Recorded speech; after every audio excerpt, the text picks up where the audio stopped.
Hi there, I'm Nick Webb for DKTV talking UFC 200. I'm going to bring you my predictions for fight of the year, nay, the century. So up first, we've got Aldo versus Edgar, which is, it's a phenomenal fight. You've got the returning champions. It's a fight for the fans. Jose is coming off the face plant of the year, whereas Edgar is coming off making Chad Mendes face plant this year. So I've got Edgar. We're looking at points for DraftKings. So significant strikes, grappling time, time against cage, all taken into account, which means Frankie Edgar is your pick. Most significant strikes in UFC history, 1,749, 36 against the current UFC middleweight champion, Michael Bisping. Moving on to my second pick, DC versus Jones. Gotta go with DC, and for $8,500, he is a bargain. You get all manner of beasts for $8,500. He's the champion. Don't let the media sway you. Jones is walking around with a belt. That's a fake belt. That's an interim belt. It's not worth anything. eBay, 20 quid, okay? DC's got the one that counts, okay? And it's a 5-round fight, so he's got lots of chances to whack up a monstrous amount of points. Jones will do well, but did he look as good fighting over in Peru? Maybe not. Ring rust and jail time will do it for you, though. Up next, I've got Miller versus Gomi. I went Miller, okay? This is a fight of veterans, hardcore veterans as well.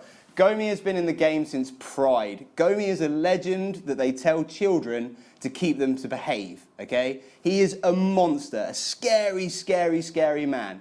Now, Jim Miller is he's like a brick house. There's no taking him down. He's been around for, 10,000 years and just keeps getting better. Now, 2015, 14 saw him have a bit of a dodgy year. He's 1 for 5, but all pretty close against some serious competition, and I mean serious competition. Now, you've got to take him. You've got to take him for points. He works harder than Gomi. He's going to get a lot more strikes, a lot more takedowns. Gomi's going to be looking for that 1-punch, 70 points knockout, which is good, but be careful, okay? Be careful. It's a points game. They're both getting old. You've got to go for who you think is going to whack up the most points, and that is Jim Miller. And next up, we've got Kelvin Gastelum versus Big Rig Johnny Hendricks. Now, Kelvin Gastelum is a very, very large heavyweight, which is unfortunate for Johnny Hendricks because they're fighting at welterweight. Okay, Kelvin Gastelum beat Uriah Hall and took tough 17. Okay, and since then has been on a storm. Stopped only last year by a 1-3 with 2 close split decisions. We could have been looking at a run to match George St. Pierre. He's monstrous, he's strong, he's got wrestling, striking, and Hendricks likes to hold people. He likes to bully them, knock them around, push them about, hold them. You're not going to be able to do that against Kelvin Gastelum. He's like 6'4", 205 pounds he walks around at. Big Rig's not throwing him around. So I've gone for Kelvin Gastelum on that one.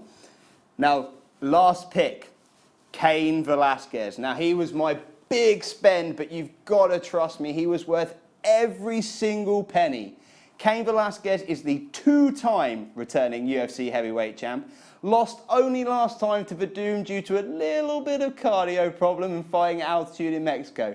He will paste Travis Brown all over the place, I assure you. He's worth every single penny, every single one. Don't get me wrong, Travis has got that uppercut. He's also got that front kick. Sorry, Alistair Overeem, didn't mean to bring that up. And that can stop Cain charging in, but he's just all beast. You can hit him with everything. He's going to keep coming for 3 rounds until the job is done. If I'm going to make a bold prediction like my friend Wade, I'm going to say Velasquez, TKO, 2nd round. And that's money. I've been Nick Webb. You've been beautiful.